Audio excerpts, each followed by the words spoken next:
அஸ்ஸலாமு அலைக்கும் வரஹ்மத்துல்லாஹி தஆலா வபரகாத்துஹு. 5 நிமிட மதரசா குர்ஆன் ஹதீஸின் ஒளியில் 1வது தலைப்பு இஸ்லாமிய வரலாறு. அவுரங்கசீப் ஆலம்கீர் ரஹ்மத்துல்லாஹி அலைஹி அவர்களை பற்றி நேற்று தினம் பார்த்தோம். அதன் தொடராக இவர்கள் தைமூரியா வம்சாவளியில் தோன்றியவர்களில் அதிக அறிவும் ஆற்றலும் வீரம் விவேகம் நீதி நெறி தவறாத நேர்மையான அரசராவார். ஹிஜ்ரி 1068ஆம் ஆண்டு அரியணை ஏறினார்கள். பதவியேற்ற மறு ஆண்டில் மக்கள் மீது இருந்த அனைத்து வரிகளையும் தள்ளுபடி செய்தார். கருவூலத்திலிருந்து 25 லட்சம் ரூபாயை தேவையுள்ளோருக்கு பகிர்ந்தளித்தார்கள். 6,30,000 ரூபாய் மதிப்பிலான வெகுமதிகளை புனித மக்காவுக்கும் மதினாவுக்கும் அனுப்பி வைத்தார்கள். 1,60,000 ரூபாயில் கோட்டைக்குள் பளிங்கிலான பள்ளிவாசல் ஒன்றை நிறுவினார்கள். ஏழை எளிய மக்களுக்காக இலவச உணவகங்களை நிறுவினார்கள்.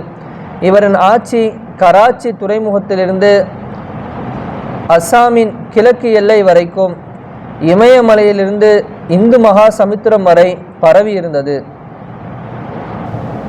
இவருடைய ஆட்சியின் போது மது நடனம் சரியத்துக்கு மாற்றமான செயல்கள் தடை செய்யப்பட்டிருந்தன. வழிப்பறி கொள்ளையர்களை ஒடுக்கப்பட்டிருந்தார்கள்.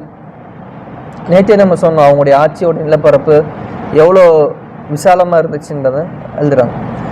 வறுமையில் வாடும் வறியவர்களுக்காக ஒவ்வொரு வருடமும் 1,40,000 ரூபாய் நிதி ஒதுக்கீடு செய்தார்கள். எந்த மதத்தின் ஆலயங்களையும் இடிப்பதற்கு அனுமதி மறுத்தார்கள். எல்லா தரப்பு மக்களும் மகிழ்வுடன் வாழ்ந்தனர். சுதந்திரமாக தங்களின் மத சடங்குகளை நடத்தினார்கள். சிறியவர் பெரியவர் என்ற பேதமின்றி அனைவரின் கருத்துக்களுக்கும் மதிப்பளித்து நீதியாக தீர்ப்பளித்தார்கள். உண்மைக்கு புறம்பாக எவருடைய பரிந்துரையையும் இவர்கள் ஏற்றதில்லை. இப்படியெல்லாம் நீதமாக இஸ்லாம் இந்த இந்தியா ஒரு நாள் காலத்தில் மக்களுக்கு ஜாதி பேதம் மத பேதம் என்று நடந்து கொண்டது. 10 வருஷம்தான் அவங்களுக்கு ஆட்சி கிடச்சிச்சு. அகண்ட பாரத அமைப்பு போட்டு உட்காந்துருக்காங்க. என்ன தெரியுதுன்னா, ஒரு உண்மையான முஃமினாக முஸ்லீமாக வாழ்ந்தாங்க அவுரங்கசீப் ரஹ்மத்துல்லாஹி அவங்க. எல்லாம் ஆட்சி அவங்க கையில் கொடுத்தா. இன்னைக்கு என்ன ஆகிட்டு, நம்ம எல்லாரும் பேரளவில் ஆனதுனால நமக்கு எதுவுமே தெரியல, தீனும் தெரியல. கடைசி பட்சமாக தொழுகையை விட்டுறக்கூடாதுன்னு சொல்லிட்டு இருக்கோம், அவ்வளோதான். அப்போ எப்படி எல்லாம் நம்ம கொடுப்போம், அதுதான் விஷயம். அப்போ நம்முடைய பிள்ளைகளையும் இதுபோல் இவங்கள எப்படி எல்லா துறையிலையுமே இவங்க ஒரு உயர்ந்த நபராக மாறினாங்களோ எல்லா துறையும் பிள்ளைங்களுக்கு கற்றுக் கொடுக்கணும். உலக கல்விங்கிறது எப்படி ஒரு பார்வையை நமக்கு பார்க்குறோமோ அது போன்ற மார்க்க கல்வி மார்க்க அறிவு மிக அவசியம். குறிப்பாக வரலாறு தெரிஞ்சிருக்கணும். நம்ம பிள்ளைங்களுக்கு 1000 வரலாறை போதிக்கணும். 2வது தலைப்பு அன்னலாரின் அற்புதம் வானவர்களின் உதவி. ஹஜ்ரத் அபு தல்ஹா ரலியல்லாஹு அன்ஹு அவர்கள் கூறினார்கள், நம் ஸல்லல்லாஹு அவர்களின் தலைமையில் ஒரு போருக்கு சென்றிருந்தோம். காஃபிர்களின் படைக்குள் புகுந்து புழுதி பறக்க தாக்கி கொண்டிருந்தோம். அந்த சமயம் நபிகளார் யா மாலிக் யௌமித்தீன் இய்யாக நஅ்புது வ இய்யாக நஸ்தஈன் என்று பறக்க என்றும் ஓதியதும் வானவர்கள் காஃபிர்களை முன்னும் பின்னும் இருந்து தாக்குவதை காஃபிர்கள் தரையில் சரிந்து வீழ்வதையும் நான் கண்டேன். சுப்ஹானல்லாஹ். பாருங்க, ஏதோ ஒரு கோட் வேர்டு. நாளைக்கு ஒரு சண்டை வந்தால் என்ன செய்ய எல்லாம் கற்று வச்சு ஓதிக்க வேண்டியதான். யா மாலிக் யௌமித்தீன் இய்யாக நஅ்புது வ இய்யாக நஸ்தஈன். மறுமை நாளின் அதிபதியே, உன்னையே வணங்குகிறோம், உன்னிடத்திலே உதவி தேடுகிறோம். அவ்வளோதான் வார்த்தை. ஆனால் அந்த சஹாபிக்கு அல்லாஹ் கண்ணில் காமிச்சிட்டான். மலக்குமார்களை படை 2 பக்கமும் காஃபிரில் போட்டு அடிக்கிறதையும் அவங்க சரிஞ்சு கீழே விழுறது எல்லாம் கண்ணில் காமிச்சிட்டான். இதே மாதிரி இன்னொரு போருக்கு போகிறப்ப அந்த கூட்டம் என்ன பண்ணிடுவாங்க கேட்டால், குழியில் பதுங்கிருந்து திடீர்னு தாக்க ஆரம்பிச்சிருவாங்க. போர் நடந்துக்கிட்டு இருக்கும்போதே குழியிலிருந்து பின்னாடி முன்னெல்லாம் தாக்கவும் சஹாபாக்கள் நில குறைஞ்சி போயிடுவாங்க. அப்போ நம்ம சாசனம் நடுவில் நின்றுட்டு இருப்பாங்க. அப்போ சொல்லுவாங்க, நான் தான் அல்லாஹ்வுடைய தூதர், உண்மையான தூதர், என் பின்னாடி எல்லாம் ஒன்று வாங்கன்னு சொன்னேன். ஒன்று சேருவாங்க. அப்போ கரையில் ஒரு பிடி மண் எடுத்து ஷாஹத்தில் உஜூகுன்னு சொல்லி அடிப்பாங்க. உங்களுடைய முகமெல்லாம் நாசமாக போட்டுனார் காஃபிரில் பார்த்து. அவங்க தூக்கி போட்ட அந்த மண் எல்லா காஃபிர் கண்ணிலையும் விழுந்து அவனுங்க நல்லா குழஞ்சி போயிடுவாங்க. சஹாபாக்கள் முன்னேறி சென்றுவாங்க. நிறைய நடந்தது. மூன்றாவது தலைப்பு ஒரு ஃபர்லை பற்றி. வாரிசுகளிடையே சொத்து பங்கீடு. வாரிசு சொத்தை இறை மறைக்கேற்ப உரிமையாளர்கள் முன்னிலையில் பாகப்பிரிவினை செய்திடுங்கள் என அண்ணல் நபி ஸல்லல்லாஹு அலைஹி வஸல்லம் அவர்கள் கூறினார்கள். நான்காவது தலைப்பு ஒரு சுன்னத்தை பற்றி. 3 விஷயங்களை விட்டு நபி ஸல்லல்லாஹு அலைஹி வஸல்லம் அவர்கள் பெரும்பாலும் இந்த துஆவை ஓதினார்கள். அல்லாஹும்ம இன்னி அஊது பிக மினஷ் ஷிகாகி வன் நிஃபாகி வஸூஇல் அஹ்லாகி. யா அல்லாஹ், எங்களிடையில் கருத்து பேதம், வஞ்சகம், தீய குணம் ஆகியவற்றிலிருந்து உன்னிடம் பாதுகாவல் தேடுகிறோம். சுபஹானல்லாஹ். இப்போ நம்ம ஒரு ஜமாத்து, அப்போ எதை விட்டு அல்லாட்ட பாதுகாப்புன்னு சொல்கிறான் பாருங்க.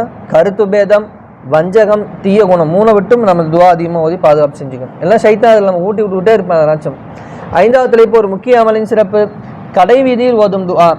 லா இலாஹ இல்லல்லாஹு வஹ்தஹு லா ஷரீக லஹ் லஹுல் முல்கு வ லஹுல் ஹம்து யுஹீ வ யுமீத்து வ ஹுவ ஹய்யு லா யமூத்து பியதிக்கல் ஹைர் வ ஹுவ அலா குல்லி ஷைஇன் கதீர். மேற்கண்ட கலிமாவை ஒருவர் கடை வீதிக்கு நுழையும் போது ஓதுவாரானால் அல்லாஹ் தஆலா அவருக்கு 1,00,000 நன்மைகள் எழுதி 1,00,000 தீமைகளை அளித்து 1,00,000 அந்தஸ்துகளை உயர்த்துகிறான் என நபி ஸல்லல்லாஹு அலைஹி வஸல்லம் அவர்கள் கூறினார்கள். 6வது தலைப்பு ஒரு பாவத்தை பற்றி. பிறன் மீது பழி சுமத்துதல். அல்லாஹ் கூறுகிறார், எவன் ஒருவன் தவறையோ அல்லது பாவத்தையோ செய்துவிட்டு அப்பால் அதனை ஒரு நிரபராதி மீது போட்டு விடுகின்றானோ அவன் நிச்சயமாக அவதூறையும் பகிரங்கமான பாவத்தையும் சுமந்து கொள்கிறான். 7வது தலைப்பு உலகத்தை பற்றி. மரணம் வரும் முன் செலவு செய்யுங்கள். அல்லாஹ் கூறுகிறார், உங்களில் ஒருவருக்கு மரணம் வரும் முன்னரே நாம் அவர்களுக்கு அளித்தவற்றிலிருந்து தர்மமாக செலவு செய்யுங்கள். அவ்வாறு செய்யாது மரணிக்கும் சமயம், என் இறைவனே, சிறிதாலம் வரை என்னை நீ பிற்படுத்த கூடாதா? நானும் தான தர்மம் செய்து நல்லவர்களில் ஒருவனாக ஆகிவிடுவேனே என்று இறைவனிடம் கேட்பான். சூரா முனாஃபிகூன். ஆனால் என்ன நடக்கும் அந்த இடத்துல? அவனுடைய மரணம் ஒரு நொடி, ஒரு நிமிடம், ஒரு நொடி முற்படுத்தவும் பட மாட்டாது, ஒரு நொடி ஒரு நிமிடம் பிற்படுத்தப்படவும் மாட்டாது. 8வது தலைப்பு மறுமையை பற்றி. மீகாயில் அலைஹிஸ்ஸலாத்து வஸ்ஸலாம் அவர்களின் நிலை. நபி ஸல்லல்லாஹு அலைஹி வஸல்லம் அவர்கள் ஜிப்ரீல் அலைஹிஸ்ஸலாத்து வஸ்ஸலாம் அவரிடம், இந்த மீகாயில் அலைஹிஸ்ஸலாத்து வஸ்ஸலாம் அவர்களுக்கு என்ன ஆனது? அவர் சிரித்து, நான் பார்த்ததே இல்லையே என கேட்டார்கள். அதற்கு ஜிப்ரீல் அலைஹிஸ்ஸலாத்து வஸ்ஸலாம் அவர்கள், நரகம் படைக்கப்பட்டதிலிருந்தே அவர் சிரிப்பதில்லை என பதிலளித்தார்கள். மீகா அலைஹிஸ்ஸலாம் ஒரு மிகப்பெரிய மலக்கு. ஆனால் அவங்க பாருங்க ஏன் சிரிக்கலைன்னா நரகத்துடைய கொடூர காட்சிகளை பார்த்துட்டு அதுக்கப்புறம் அல்லாஹ் அவங்களுக்கு அந்த சிரிப்பே அவங்களுக்கு ஏற்படலை. முஸ்னத் அஹ்மதில் பதிவு செய்யப்பட்ட அனஸ் ரலியல்லாஹு அன்ஹு அறிவித்ததா. அவன் அந்த நரகத்தை நம்ம அஞ்சுக்கணும். இதுலேருந்து என்னன்னு கேட்டால், அப்படிப்பட்ட கொடூரமான நரகத்தை விட்டு அல்லாஹ் நம்மளை பாதுகாக்கணும் அப்படிங்கிறது அதிகமாக நம்ம வேண்டும். 9வது தலைப்பு நபி வழி மருத்துவம். பருவகால பழங்களின் பலன்கள். குர்ஆனில் அல்லாஹ் தஆலா கூறுகிறான், குலு மின் சமரிஹி இதா அஸ்மர. மரங்களில் பழங்கள் வெளிப்பட்டதும் அவற்றை புசியுங்கள். கருத்துரை, பருவகால சீசன் பழங்கள் ஆரோக்கியத்தை அளிக்க வல்லவை. இந்த சீசன் எல்லாம் கிடைக்குதோ அதெல்லாம் அதிகமாக வாங்கி சாப்பிட்டுக்கணும் நம்ம. 10வது தலைப்பு அன்னலாரின் அறிவுரை. நபி ஸல்லல்லாஹு அலைஹி வஸல்லம் அவர்கள் தமக்கு 7 வித அறிவுரை வழங்கினார்கள் என அபூதர் ரலியல்லாஹு அன்ஹு அவர்கள் கூறியதாவது. 1வது அறிவுரை, ஏழைகளுடன் நெருக்கமாக இருந்து அவர்களை நேசியுங்கள். ஏழையுடன் நெருக்கமாக இருந்து அவர்களை நேசியுங்கள். 2வது, செல்வத்தில் தன்னை விட உயர்ந்தவரை பார்க்காமல் தன்னை விட தாழ்ந்தவரை பாருங்கள். 3வது, எதிரி மறுத்தாலும் அவருடன் சமரசமாக இருங்கள். 4வது, எவரிடமும் எதையும் வேண்டாதீர்கள், அதாவது யாசகம் கேட்காதீங்கன்னு சொல்கிறாங்க. இப்போ யாசகத்தை நம்ம தவிர்த்துக்கணும். 5வதாக கூறினார்கள், கசப்பாக இருப்பினும் உண்மையே பேசுங்கள். 6வது, அல்லாஹ்வின் விஷயத்தில் யாரையும் பொருட்படுத்தாதீர்கள். 7வது, லா ஹவுல வலா குவத்த இல்லா பில்லாஹ் என்ற வாசகத்தை ஓதிக்கொண்டே இருப்பீராக. இவை அரசுக்கு கீழுள்ள பொக்கிஷத்தில் உள்ளவையாகும். இன்னொருத்தர் படிச்சிருக்கேன் பாருங்க. அன்னலார் அறிவுரை கூறினார்கள், நபி ஸல்லல்லாஹு அலைஹி வஸல்லம் அவர்கள் தமக்கு 7 வித அறிவுரை வழங்கியதாக அபூதர் ரலியல்லாஹு அன்ஹு கூறுவதாவது.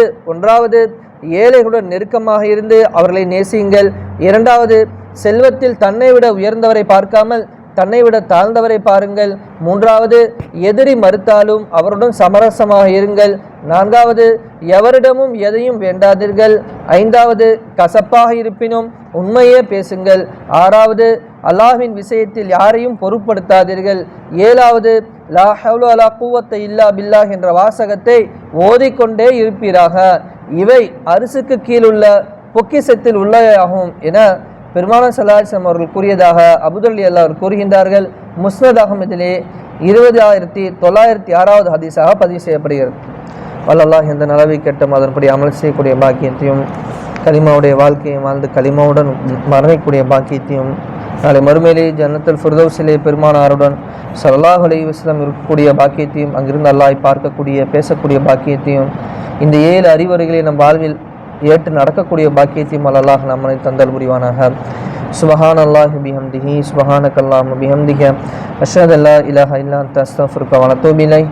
ஆமீன். ஹைரி சுப்ஹான ரப்பிக ரப்பில் இஸ்ஸத்தி அம்மா யசிஃபூன் வ ஸலாமு அலல் முர்ஸலீன் வல்ஹம்துலில்லாஹி ரப்பில் ஆலமீன். ஸல்லல்லாஹு அலா முஹம்மது ஸல்லல்லாஹு அலைஹி வஸல்லம். ஸல்லல்லாஹு அலா முஹம்மது ஸல்லல்லாஹு அலைஹி வஸல்லம். ஸல்லல்லாஹு அலா முஹம்மது யா ரப்பி ஸல்லி அலைஹி வஸல்லம். அஸ்ஸலாமு அலைக்கும் வரஹ்மத்துல்லாஹி தஆலா வபரகாத்துஹு.